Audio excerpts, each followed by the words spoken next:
and I'm going to pass it to Isabel. So yeah, please, Isabel, the floor is yours. And I believe you're going to share your screen to talk to us about how we can stand up with communities to stop EACOP. Yes, hi and welcome to the people who just joined. I'm going to share my screen and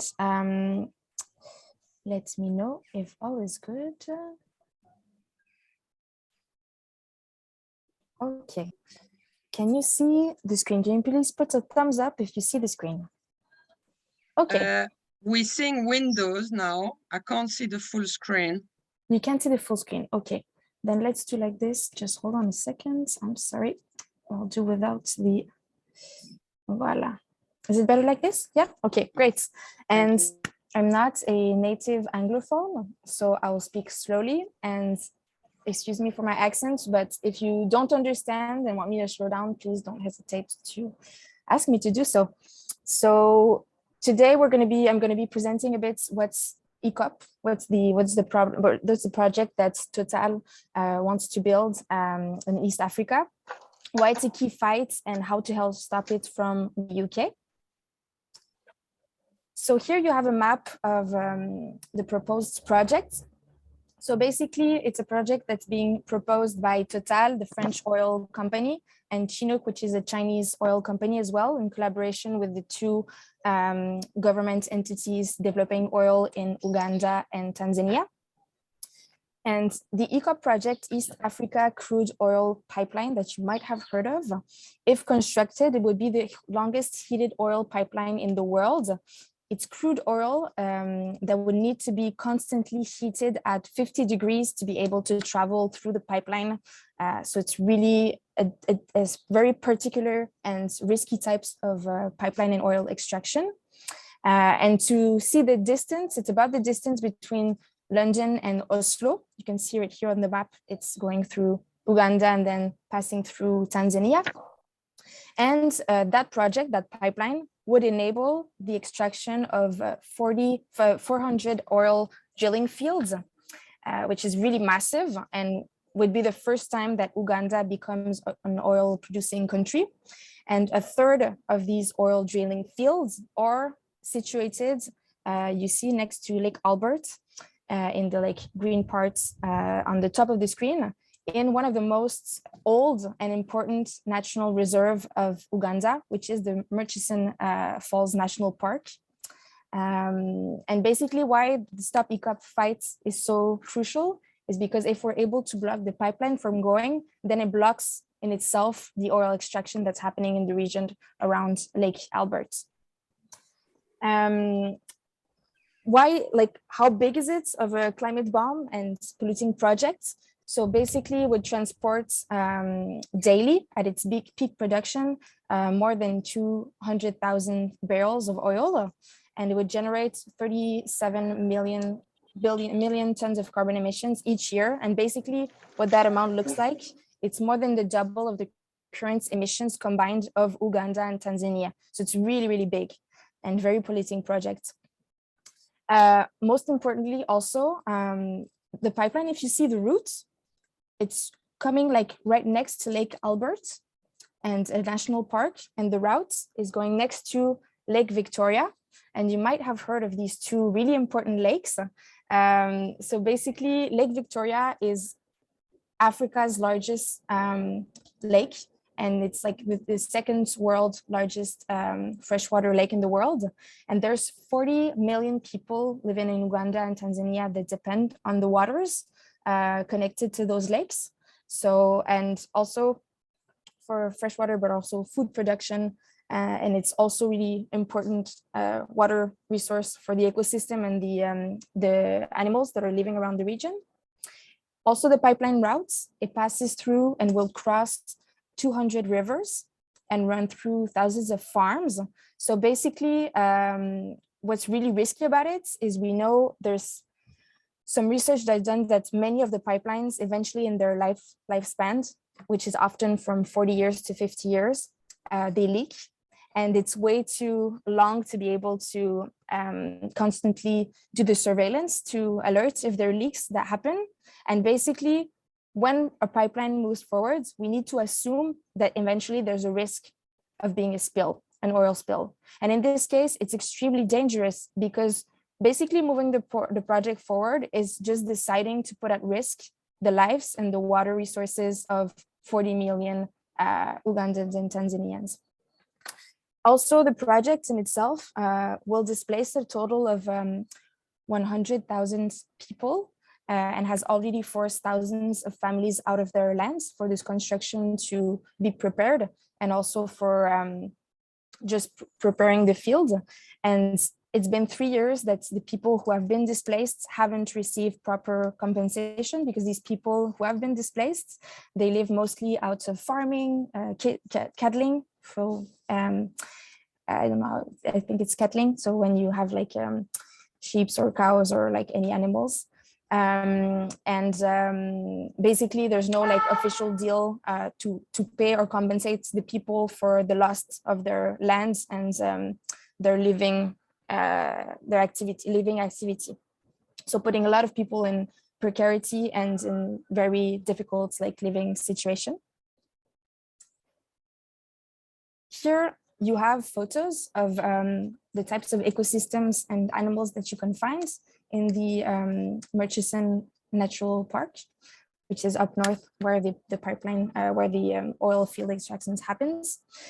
So basically the project would go through like a really particular and precious and unique type of ecosystem, which is the home to some of the largest populations of endangered species, like of elephants, giraffes, lions, leopards, and like so many others that the list is very, very long. And basically that pipeline would create many different new roads and routes, making it much more easy for poachers to come and to poach the animals in the park, which has been like a really big problem, and that's the local communities have been able to fight for decades to protect the wildlife, because also it's so important because this park is also a very important income for local communities and for like the ecological tourism industry that's very, very important for local jobs in the place. Also, of course, even it has started already, the project and the oil drilling and the pipeline projects violates like many different types of human rights. You have the list here, and there has been already communities that have been to UN human rights rapporteurs 4 times already to present their case on the different violations to their basic human rights that's being not respected. There's been 4 complaints filed to the different governments, so Uganda, Tanzania, and France, and also to Total and Chinook, with absolutely no response, and the violations continuing to happen, and would of course increase as construction begins. And there has been already a lot of threats, intimidation, attacks, arrests, and even imprisonments, and also materials stealed and destroyed in the houses of people who are voicing their opposition to the project, and to even journalists, human rights, environmental defenders that are living in Uganda and Tanzania. So where's the project at? What's the timeline? Where are we at? So I put here 2 different figures. The first one, I'm gonna check the time. The first one is the initial timeline that you see up top, and the second one is the actual timeline. So basically, the project has been delayed for over 3 years because of the campaign, mainly. The construction hasn't started yet. The construction is aimed by the company to start by mid 2022, but hasn't started. And to have the first oil extraction production happening in 2025. And basically, a big key moment that has been difficult for the companies to move forward is to get the final investment decision. So basically, that means like gathering the necessary information to be able to say, okay, we're ready to move forward. We estimate we'll be having like enough funding and support and financial investments to be able to go ahead with the project. That doesn't mean they found everything. And that was supposed to happen in 2017. and they only announced the final investment decision in February this year. And I will go to the next slide, which is about the countering the false arguments that are being pushed forward by the company. There's two main arguments that they're promoting to get supports for the project, which is basically that it's good for local economy, and that also it's going to be creating local jobs. So I wanted to also do like a little presentation really quickly on how that's absolutely untrue, and that sources that have been presented by the local communities itself, because importantly to mention, the Stop EACOP coalition is basically founded by some local communities and NGOs and groups in Uganda and Tanzania that then became global to get more support to block this project from moving forward. And they're developing also the alternative solutions and economic proposals for like sustainable economy to avoid the country being like stuck into an oil developing economy, because it isn't the case for the moment. So basically, the argument that is going to be good for local economy actually isn't really true, because when they discovered in 2013 the oil reserves, since then the like financial value has decreased and fallen of 70%, which is really, really big, which is huge. Also, if there's comparison to other oil producing countries in Africa, situations haven't become more economically like viable and good for the countries. What has been seen and analyzed is that there's a lot of energy poverty that remains, because it's most oftenly and in the vast majority of the extraction of energy and oil and fossil fuel, like fossil fuel energies goes for export internationally and doesn't access the people locally. And all the investments that is being done by the governments to let the project move forward puts the communities that are already in international debts into more debts. So in all the other situations that have been compared, it hasn't been something that has pulled out of poverty the communities. On the contrary, it's the fossil fuel companies that are from the north and the investors that invest in the projects and some members of the government that gain money out of these projects.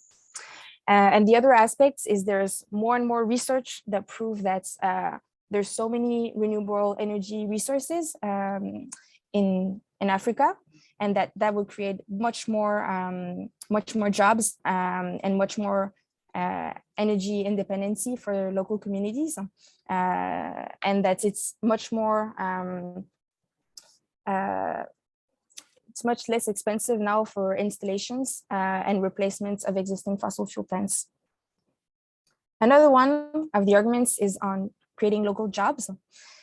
So basically, Total had put out some numbers originally, but with no, and you see them here on the slides, but with no real details or further information on these figures and how they were calculated and what types of jobs. And basically, there's been calculations, and you have the resources that it will only be an estimate of 4,000 direct jobs created for the construction phase, and only a couple of hundreds that will be permanent jobs, because as I've mentioned, it's a very complex type of oil that's being extracted, and it takes very specialized type of workers that will mainly be imported, that are not and people that have the capacity and the knowledge and the experience that are local people. Also, as I mentioned here, much more capacity to develop local jobs and sustainable and long-term jobs in the renewable sector than in the fossil fuel sector, if we're talking about energy in this case.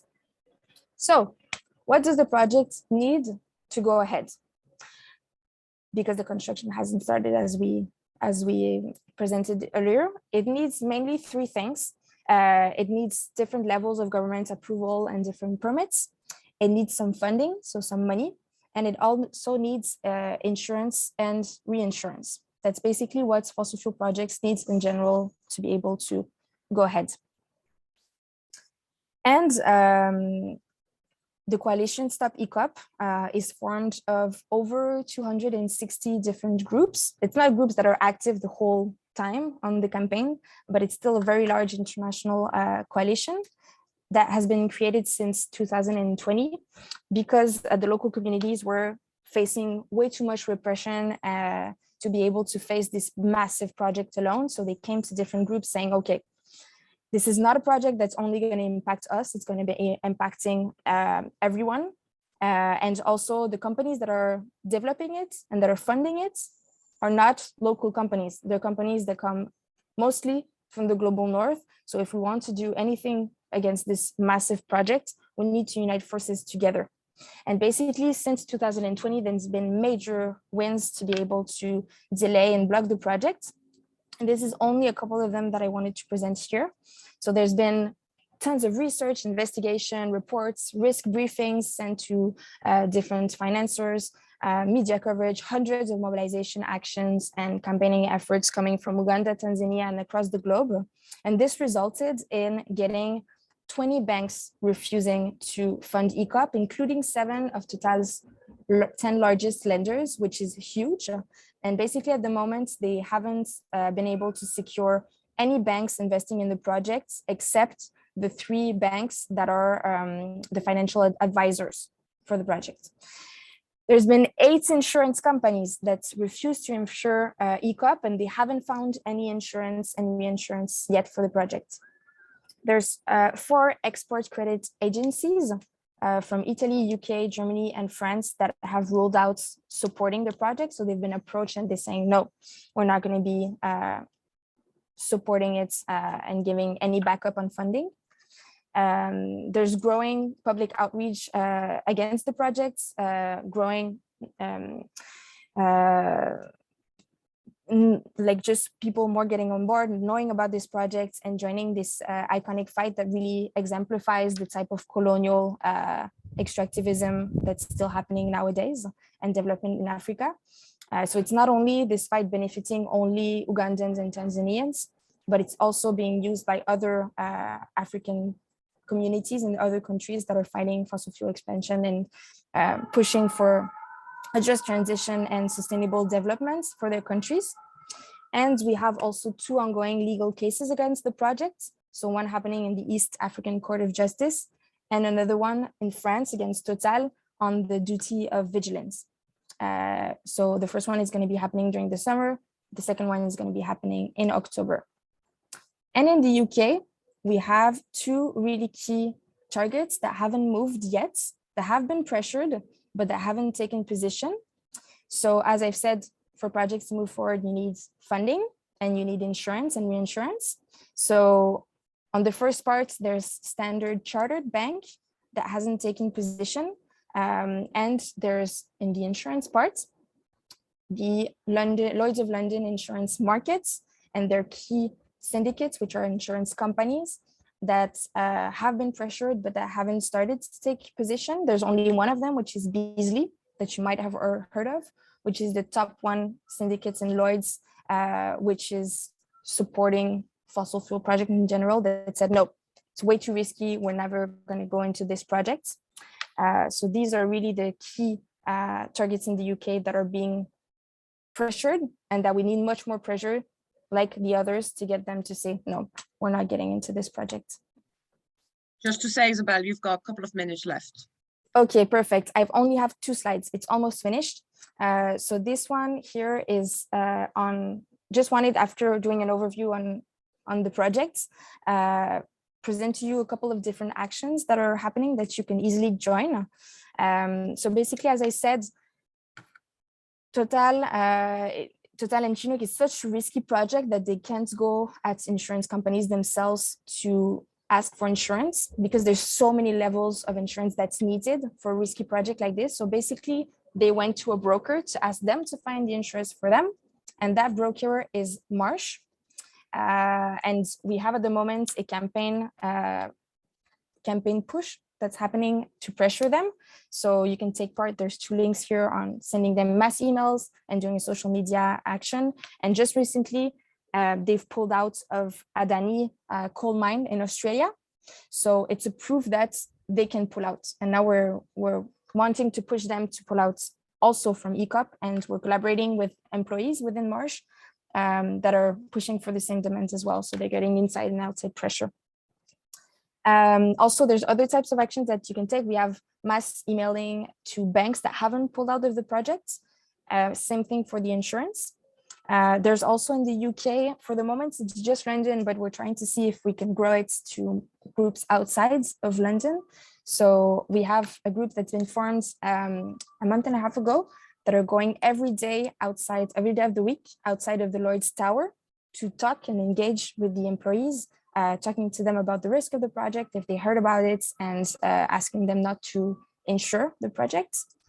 And also you have a link here at the bottom, which is all the other international actions that you can easily take. And last page here, really simple, different resources for further details. So I'm going to stop here and open up for any questions, comments. Thank you so much, Isabel. That was, really enlightening and informative. So we've got about 10 minutes for question. And while you think about your question, I'll share a last link. There is a lot of links we've shared, but they will all be circulated. But we will have a public rally in solidarity with frontline communities on the 1st of August. So we'll be grateful if you can just publicize it within your network. But yeah, that's enough for me. And is there like any question? It's a lot of shocking information, but yeah, just for clarity. My question is, how come like there's not more political parties involved in stopping this? Like we don't hear from any of the major political parties talking about this, that's all. Thanks, Keith. How do you want to, Clara? Should we go answer one question at a time, or? I can't see any other hands, so while people gather their thought, maybe take this question. Oh, I've got Stephen Broadhead as well, so we'll take Stephen and then you can take 2 at once. Okay, Stephen. I've written it down. Is Unison Greater Manchester Pension Fund involved? Thank you. Can go ahead and answer you, Keith and Stephen. So Keith, there's been a bit of different political representatives of different countries that have taken position against the project. So quite a lot in France because of the advocacy we've done with different groups. There's been quite a bit in Germany as well, in Italy, to get the export credit agencies not to support the project. In the UK, there hasn't been really some movements approaching the different politicians to take position. I think it's mainly been because of there's less knowledge on the project and just no real capacity for movements to be able to do this work, because I think there's a lot of big oral fights happening also in the UK. So for the moment there hasn't been, but definitely getting politicians and people who are well known to take positions against these projects is super powerful and impacting, that's for sure. And Stephen, to answer your question, I don't have the answer. However, I can try to see if we're able to have access to this information. So if you can maybe just write it down in the chat, I'll try to see, because we don't have access because it's not being confirmed, the financing of the project at all. But I can still try to see if we have any information in databases and get back to you. Thanks, Isabel. Yeah, it's quite difficult to know, what project those pension funds are investing in, but that's really good question, because a lot of trade unionists have been involved in divestment campaign of local government pension funds or university pension funds. So yeah, that'd be like good. There is another question in the chat, because I can't see another hands, and I've got one as well. So it's Stephen, the other Stephen. Is there any UK public or government funding involved. And my question is there any trade unions yet involved into the campaigns? Back to you, Isabel. Yeah, so on these two questions, Stephen, there's no, that we're aware of, no UK government public funding in this project.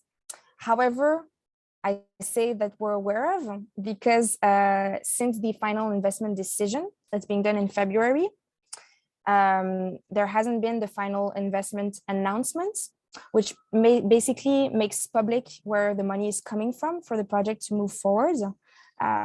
So we're kind of, the approach of the campaign is to pressure institutions to say they commit not to funding it. And we have been able to get the UK government to say they won't give credit export guarantees, which is kind of a backup for projects like this. So that's really a good thing. We don't know if there's other types of funding going to it. And to answer your question, Clara, there isn't, that I'm aware of, the coalition is aware of, trade unions that are involved in the projects, but definitely something that's really open and of interest to get more supports, and because there's influence sectors in so many sectors and the unions are really key. So not yet. Thank you. We've got a couple of more questions. So first of all, Louise has put one in the chat. She was wondering if EACOP has been an issue addressed at COP26 at all. And then I've got Suzanne. Suzanne, do you want to ask your question? Yeah, I'd like to know how this oil, which at the moment is topping a vast price, is reckoned to have gone down by 70% in value. And is that because they are in effect denying Uganda and Tanzania, it is Tanzania or Tanzania, it used to be Tanzania, didn't it? Are they denying them the right to refine the oil there, which would A, make it safer to transport, and B, keep the jobs and the investment in the countries where it's drilled? Because it seems to me this is another one of these cases where the global north is actually stealing 90% of the value of a resource. Yeah, I thought so. And that this is really another asset stripping, not that different to Venezuela. You pile them on with debt, you promise them the world, you create huge amounts of debt, and then you have a free license to steal what's basically a resource, and, as you say, will destroy the water, the wildlife, and everything else. And because Tanzania and Uganda have got plenty of renewables, I see that they could be using instead. So they don't need the oil. So why would they want the pollution? Thanks, Suzanne. Very good, interesting question. So Isabel, do you want to come back to those two? And I can't see any other hands, so maybe we'll then move to the more like discussion part as well of the briefing. Yeah, definitely. So maybe to answer the first question, so for COP26, it's been a topic that's been raised, but that wasn't so big and international and taken on by so many different actors at that time. It's really gotten much bigger throughout the past 6 months, I want to say. And definitely it will surely be a very big topic and key symbolic fights against fossil fuel expansion in Africa during the COP27 that's upcoming. And Suzanne, you're totally right what you're explaining. That's definitely like the portrait of the situation, and a situation that's really also put in place because Uganda is a dictatorial country, and there's like deals that are being done with also the private corporations. So for only a small number of elites that are getting money and big money out of this project. And also, of course, like, I mean, there's only a very, very small percentage of the oil that's being extracted that will be for local consumption. It's less than 7%. And there's tons of local energy resources. And the countries are really lacking investment to be able to develop them, and are also being impacted by energy poverty. So not having access to like basic energy needs for the population. And that definitely isn't going to be coming from these oil projects that are being proposed, because it's really made to be for international markets. Thank you. That's great. There was another question in the chat about trade union in Uganda and Tanzania involved in opposing the project, but so far no unions have really taken part into the campaign. So we've got a mission to activate our international network to reach out to trade union comrades in East Africa for sure. Thank you so much, Isabel. I think it's a lot of information. Really feel like I know far more about EACOP now, much better equipped to take into the trade union movement. Hopefully, people feel like that. But I'm briefly gonna oh, was I on mute all this time? No. Okay. Yeah, I'm briefly gonna reshare the trade union motion before we go into the breakout rooms. And I'm just going to share my screen very briefly, just to take you in a few minutes through what this motion contains. It is quite a long motion, and this document, I've got the content of the motion, some resources, but also if you're not sure how to progress motions in your trade union, you can actually click on that link, and there's a very simple guide about how you can take a motion, where you can take in your trade union, how do you move a motion, etc. So I'm not going to go through all of this, but I think the motion is a tool that you can use to start talking about EACOP in your trade union branch, your trade union councils, your trade union region, or even take it up to the national level if you are able to do so. It's quite a long motion with 534 words, so be aware that you may have to cut some of the information, and some of the information in there you can just use in a speech to move the motion. That will be the opportunity for fellow trade unionists to hear more about this project, but also have a discussion about what we can do. So I'm just going to move down about the instructions of this motion. They are very sort of simple and general. Feel free to adapt them depending, when you pass this motion or what you aim to achieve. But it's basically to say support the work of the Stop EACOP campaign. And there is a newly formed Stop EACOP UK coalition as well.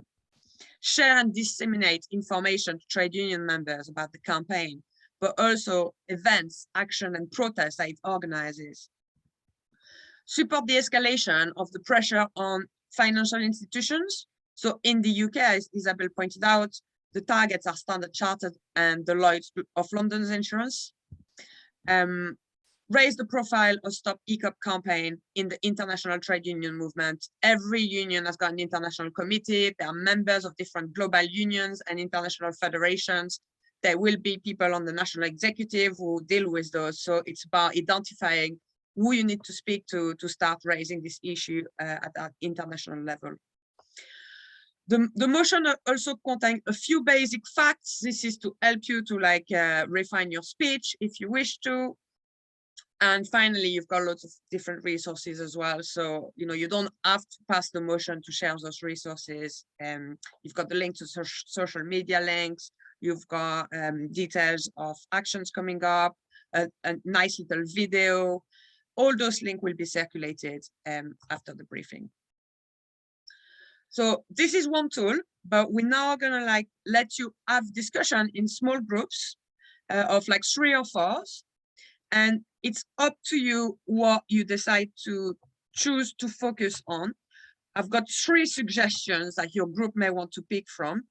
So first of all, you may want to discuss what step you can take to progress the model motion through your union structure.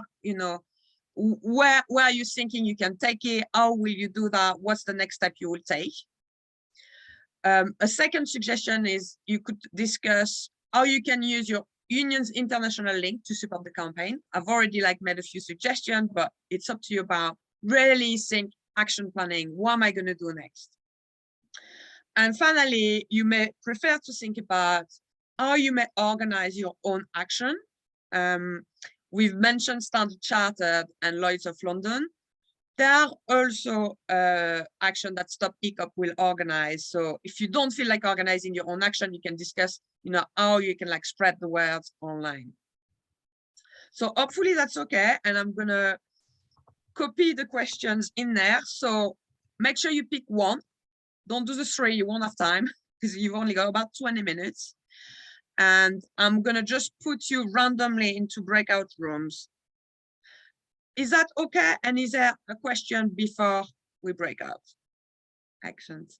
It is self-facilitated and we will then give some feedback. So if there is a volunteer in a group to give the feedback, that's great. If not, you can also share the task. And since everybody seems to be very confident, I'm gonna start assigning you to different rooms. Okay. It will only take me a couple of minutes. I'm just trying to split people into their share.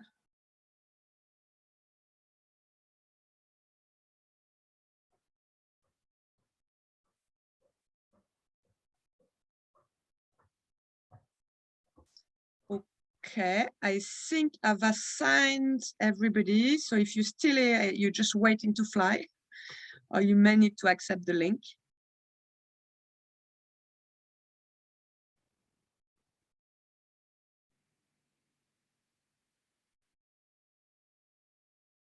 Okay. John, you haven't accepted the link, but you're not here. So what I'm going to do is I'm going to move Nikki to room 2.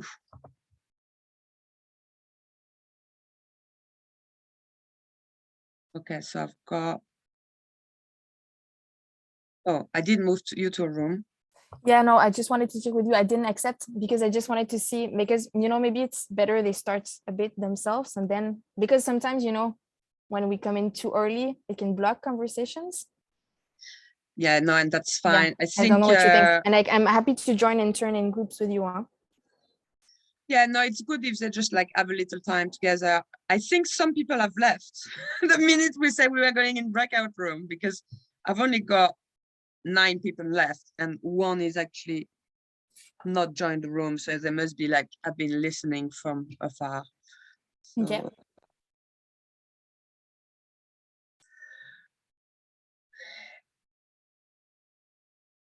I think, yeah, 3, 3, and 4. So that works.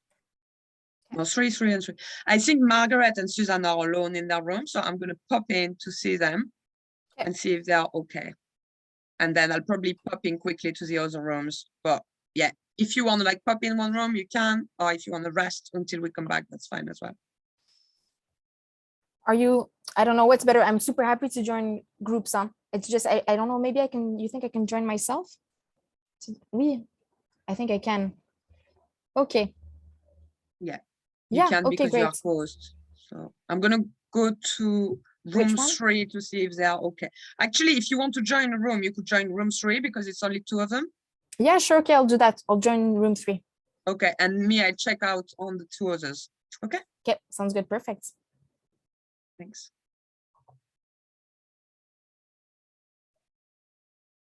So become that officer.